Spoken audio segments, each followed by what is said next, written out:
Sit right down and I'll show you where my dreams began. I'm Michael Dugan, your culinary host, guiding you through the chef's journey. Join me at the chef's table, where you'll experience stories, secret sauces, signature dishes, and kitchen disasters.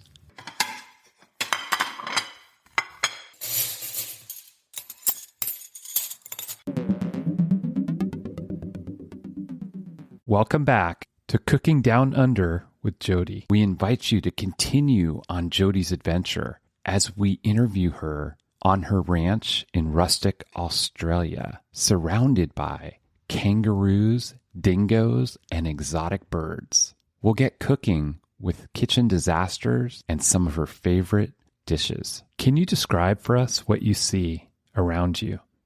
You're talking to people from all over the world right now, and you're sitting outside. Tell us what's in Jodie's backyard. So we've got rivers which are filled with iron, like paperbark and ghost gum trees, so your native trees, and they're beautiful and sandy, and when it rains they run clear water. It's beautiful. We do have a big lake here. It's not, it does go dry. It's not the prettiest lake, but it's got nice wildlife on it, and probably the most impressive is the house dam, which is sort of like a man-made lake, I guess. And it's full of lilies, so it's got beautiful lilies on it. We've got brolgers that come. We've got brolgers? What was that one? Pelicans. Brolgers, a native. They're like a native. So brolga actually means native opinion in Aboriginal. So they're just a native bird. We've got ducks, we've got swans, we've got pelicans, that bird, pelicans, a bit hot for penguins. Yeah. Pelicans, yeah. Are they white pelicans or brown? They're white pelicans with the black wings, black swans. It's full of fish. Yeah. We've stocked it with barramundi.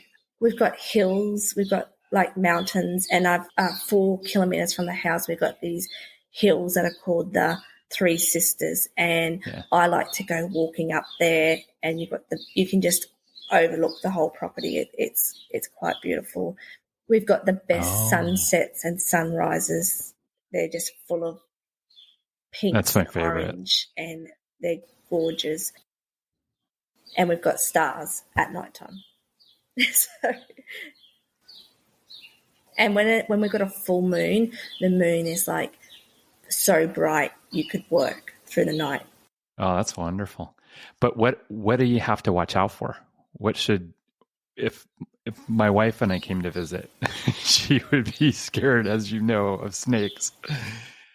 Okay. There's no snakes. That's what I have to keep telling her. So yes, we have brown snakes. We have death adders. We've got but not many. I'll tell her not many. We've got lots of lizards. I love lizards, actually. I don't like snakes. I love lizards. Yep. We've got frill-neck lizards. We've got goanna, like sand goannas, little tiny round heads. They're so cute. Only lizard we do have that we don't like is the blue-tongued lizard, because they remind us of snakes. They're just nasty looking. But, so we've got snakes. We have redback spiders, but I've never heard of anyone being bitten by a redback spider. But see, now you got to use your storytelling skills. I think you can Google a song about the fella that went and sat on the, dunny outside, like an old thunderbox, and he got bitten on the bum with a redback spider. And then there is dingoes, or we call them wild dogs, and we've got heaps of kangaroos. We've got greys, wallies, and red kangaroos. And my partner's actually licensed to harvest kangaroos. So you want a healthy numbers of kangaroos, so because they eat a lot of grass, but you don't want them eating too much You want the numbers down so they don't eat too much grass, but you still want kangaroos around because, one, they're native, and two, that's a dingo's native food. So if you try to eliminate kangaroos, they're then going to hunt your livestock, which you don't. Snakes are probably the worst thing to look out of. As long as you're not out at night, like the dingo, like they're a pack animal. So if you're out walking at night, there is a chance. Like, I know my his dad's been put up a tree where a pack of dingoes have, come around to hunt. So I guess, that would be similar to like the wolves maybe. Oh, wow. That's true, the packs of wolves. But, out here in the States, there aren't that many anymore. It's pretty rare, like, unless you go to certain places like maybe Montana and places like that in pretty strong wilderness. But I wouldn't say they're endangered, but they're not very common, I don't think. People, it's that's the same thing. We don't mind having them around here. They, like, if a cow does die of natural causes, they will come and clean a lot of that carcass up and repurpose it. So that's good. Other people, they just want them gone, eradicated. Same as chiseled deer. Like, we've got a few deer here further north because, like I said, my partner's, he was the youngest person in North Queensland to get accredited to harvest kangaroos and hunt wild boar. And it's just like a hobby to him now, the hunting part. And, so we will hunt the wild boar. If it's a male one, we will put it down. But the sows, we tend to let them go. But we don't eat them. Like, if we're going to eat pig, we're going to eat sty pig. We're not going to eat wild boar. Yeah. Okay. Yeah, bit fussy.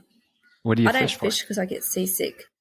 But you are close to the Great Barrier Reef, right? Yes. So we're 2 hours from Townsville, probably at 2.5 where they go off. And that's not bad. Okay. And in winter is when the mackerel season starts. So they will go out macro fishing. And that's Michael's favourite. Okay. Because if you go reef fishing, like for coral trout and things like that, which is your red fish and red emperors and things like that, it's a long way out. It's hot. Whereas with the mackerel, they're going 12, 18 miles offshore to get these. So I guess it's still a fair way, but it's not as far. It's quick. Like, there's a vague limit of 6 per boat now, I think. It used to be 3 per person. And so it's half a day and you're home. And when you're getting up at 3 o'clock in the morning to get down there for tides, it can be a long, long day. Yeah. But, mackerel's my go-to fish. And I'm trying to talk Michael into, maybe you could dip your toe in with the sharks and get me some crayfish, but because I really want to try steaming them, and he's not up for it. So, yeah. But mackerel's our main go-to fish, yeah. Mackerel, yeah. I like barramundi. I like some other fish too. We have some kind of house fish that we had, but it's like cod. It's an Australian house fish. I mean, they call it house fish at the fish and chips place, but I don't remember what the name of it was. Yeah. But he said it tastes like cod, and it was really tasty. Anyway, so moving on, I want to talk about how we met, because I think in Clubhouse that is just such an amazing place, and you run several rooms there, Australian rooms, and I thought it'd be great for the listeners, for the people around the world, to understand a little bit about Clubhouse. And I thought maybe you could talk a little bit. Yeah, so it's really exciting. Clubhouse is really exciting for me. When I was first told about it, I'm like, nah, that's not for me. That's how I felt too. Yeah, been addicted ever since. Like I explained a little bit before. So I guess the way I explain it, okay, it is another social media app, and it's like Zoom without the video is how I like to explain it. And there's people from all over the world on it, obviously, and you can make rooms and talk about certain topics. You can make rooms just to socialize and meet and hang out and catch up. And yeah, like you said, like that's where you and I met. And for me in particular, I just love it because, like I said before, while I'm not as isolated as a child, I'm still isolated, and the people I have met on this app is amazing and all over the world. Tell us about a couple of them. Tell us about a couple of the people, because I've met some incredible people as well, including I was going you. to say I've met you. And just share a little bit about what that's like, because you host a room, meaning that you're kind of running a meeting, and you've got people that come in from all over the world to have conversations. Who have you met? So because I've met some amazing people that, like, in the cake industry, like they run customized cakes in like America, and that was amazing because that's something I want to start doing a little bit of as well, a bit of catering. So just listen, and the information they share, like problems they had starting up and pricing and all that kind of stuff. It was like, you nearly got to take a break to process all this information. So there was a guy there called Anthony, and it was a bit of a joke. He was known as the mayor of Clubhouse there for a while. And he comes into the food and beverage magazine room sometimes, which is Michael Pollard, I think. So he's the editor, right? Yes. Michael Pollard? Oh, okay. Yep. And those rooms were amazing. Like, there's a lady in there called Jennifer. She's amazing. She's an amazing storyteller. She's an amazing. Yeah. I reckon, like, to interview people, like, just the questions she asks, it's just amazing. And then I've met some incredible people that have Pizza Marias, like, over in America, like, because of the pizza shops, pizza club room. And then I've, like, gone into this barbecue room with Chef Johnny, being interviewed to go on to a Gordon Ramsay show as well. He doesn't know if he'll make Gordon Ramsay, but he's been interviewed. Okay. I don't know. I just meet amazing new people all the time, and in all fields too. Like, I'm not that techie, but, you know, I've met I'm by class now a good friend with a lawyer in Tasmania. There's oh my gosh, this other person, Patrick's over in Perth, and he does websites. And like I said, like, you know, I've met you, and it's just the people you meet from all walks of life. The best thing is when I run a room about food and cooking, everyone's there because we've all got that in common. There's all some memory of food that brings us together. And then it sparks, oh, that's right, I used to make that all the time. I'm going to make that now. And I love that. Like, I love sparking that creativity in people as well. We'll be back after a quick break. You don't know what to make for dinner again? You want to explore new cuisines, but you don't have time? What if you have new inspirations and we provide you with the ingredients and recipes? We know you want to travel, learn new foods, explore the world, but life's responsibilities keep getting in your way. What if you can bring those experiences to your home neatly packed into a box? Ladybug Collective is a subscription service that finds real people from around the world to create beautifully curated assortments of recipes, ingredients, and cultural content. Not only do we include cultural ingredients, but also a set of detailed recipe cards with instructions on how to use them. Each box also has a QR code that, when scanned, takes you to tons more global exploration to immerse yourself in. Everything from film to lifestyle, art to history, it all can be found here. Live your life to the fullest. Subscribe now and don't miss out on the next cultural adventure. Ladybug Collective. Always exploring.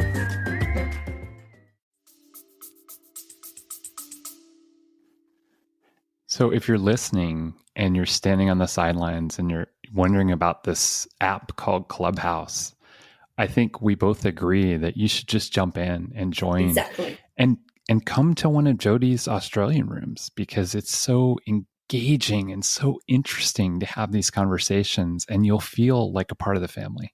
I guarantee it. You just learn so much. Like, I jump into some agriculture rooms in America, and, that's where I learned that what we call a dam is not a dam over there. What we call mustering is not mustering over there. So I would say, Clubhouse for me has really opened my mind to international chefs. I have them coming on the show now, and it's just really, it's really exciting, and it opens a lot of doors for you. Highly encourage you to do it. I want to move on to a section that we call Let's Get Cooking. And it's a part of the podcast that I really love to learn about our guests. So the first thing is, if you could travel anywhere in the world, where would you want to go eat? So prior to Clubhouse, I wasn't that interested in traveling. I'm just like, I want to travel Australia. Now I'm traveling those European countries. I'm going to Florence because that's my middle name. Okay. I just want to say I ate at Florence. And I'm going to Mexico. I was fascinated with Mexico as a child, and Spain. And I'm going to eat street food, and awesome. I think I'm ready to travel the world. Yeah. I've been to Florence, and Florence is beautiful, and it's a really special place. I've been to Italy because of my wife. Yes. She would always tell me that. She says, I believe I'm Italian in another life. I love the culture. I love the food. I love the people. She showed me Italy, and I just fell in love with the food and the people and the culture. And I feel really blessed and really lucky to have done that. I definitely want to do it again.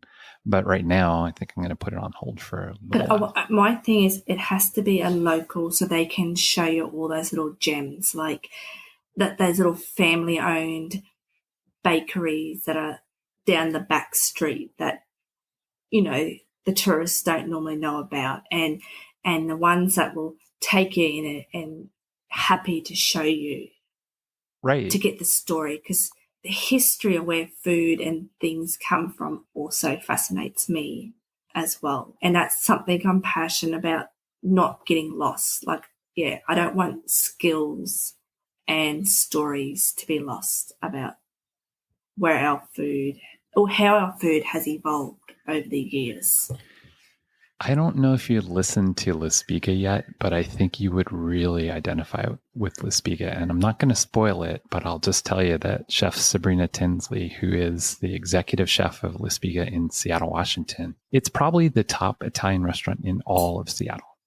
And she's really humble, and her husband, Pietro Borghese, they built this restaurant together. They met in Europe. And the reason they met in Europe is because Sabrina was born in Alaska, and she didn't go anywhere until heard that one. Almost college years. And it's an amazing story because she was ready, and she ended up in Europe studying. And then she studied under some Italian nanas or grandmothers, and people in Italy took her under their wing, and she learned the Italian culture and Italian food. Yes. And she became a really good chef. Exactly. So, and you would connect with that one for sure. Yeah, it was lovely. Yep. That's a really special episode and series. And I just, when you said that, I just heard it. What would you say are your 3 signature dishes? Okay. So we have this thing here in Australia called crumb steak, which I think in the United States is chicken fried steak. It's your steak, and you crumb it with chips and gravy. So okay, I make a pretty wicked cheesecake, not a baked cheesecake, just a cold cheesecake. I'm getting pretty good at making a pizza in the camp oven, in the Dutch oven, so out on the fire. So yeah, definitely the crumb steak or the crumb mackerel, that's a go-to dish with either homemade chips or a potato bake, and then the cheesecake, definitely. Yeah. Anything that I can play around with and make lots of different varieties of. Yeah, I remember being obsessed with cheesecake. I made 24 different kinds when I left the restaurant business, but that's another story.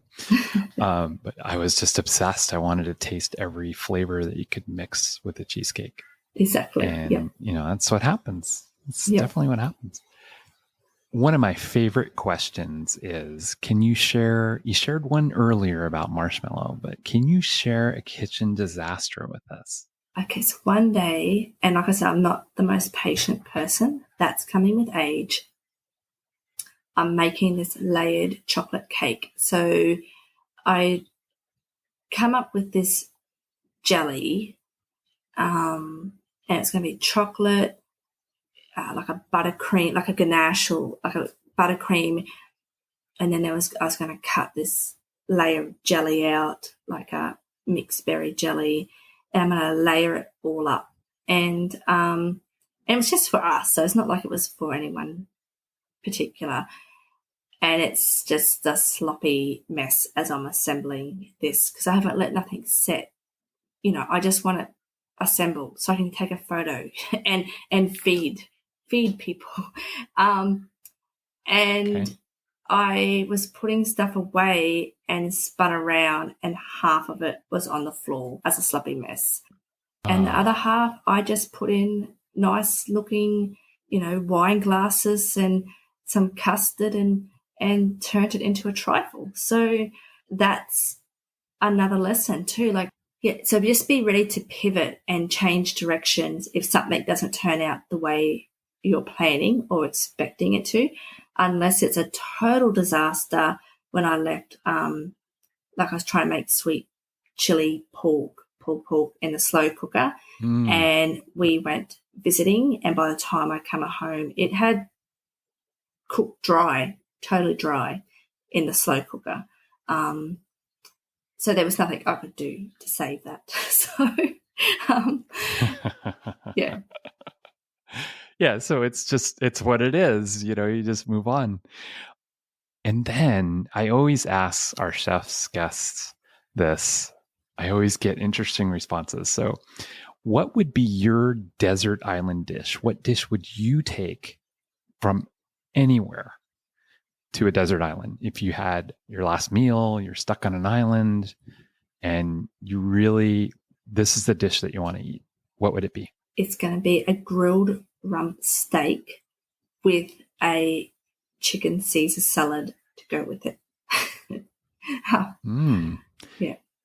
And what would be for dessert? Trifle. A good trifle. I knew it. I'm listening, by the way. Yeah. Okay. How about take us out of the show? What life lessons have you learned about farming and cooking? What takeaways can you share with us? Yeah, so definitely be kind to yourself. Even if you do go to a school to learn cooking and everything, be patient with yourself to learn the skills, and then be brave to experiment. Don't get a bit creative. But I think the most important thing is just stay true to who you are. Don't try to be someone you're not. Stay true to who you are, and that will attract the right people to help and support you when you need that help and support. That's wonderful advice. And lastly, how can our listeners connect with you? Is there anything that you're doing right now that you want to share or that they could connect to? I'm on all social medias, but Jodie Clubhouse Instagram is probably my most common social media. So if you don't find me on Clubhouse, I'm on Instagram. And then I do Facebook's my next. I do have LinkedIn and Twitter, and I'm on there as the Chillax Lounge because that's my little side hustle I'm starting, which is just a place for everyone it's going to be a community for people to connect, chill out, relax, and, connect and create memories over food. Well, Jodie, thanks for spending time with us today, and I really enjoyed having you on the show. Look forward to connecting with you on Clubhouse. Definitely. And thanks so much, Michael, for having me. So I'm looking forward to running some more rooms with you on Clubhouse as well. Thanks for joining us today. Follow us on Facebook. Find our website in the show notes. Subscribe on Spotify, iHeartRadio, or wherever you listen. Leave a comment with 5 stars and stay tuned for the next episode of Voice for Chefs.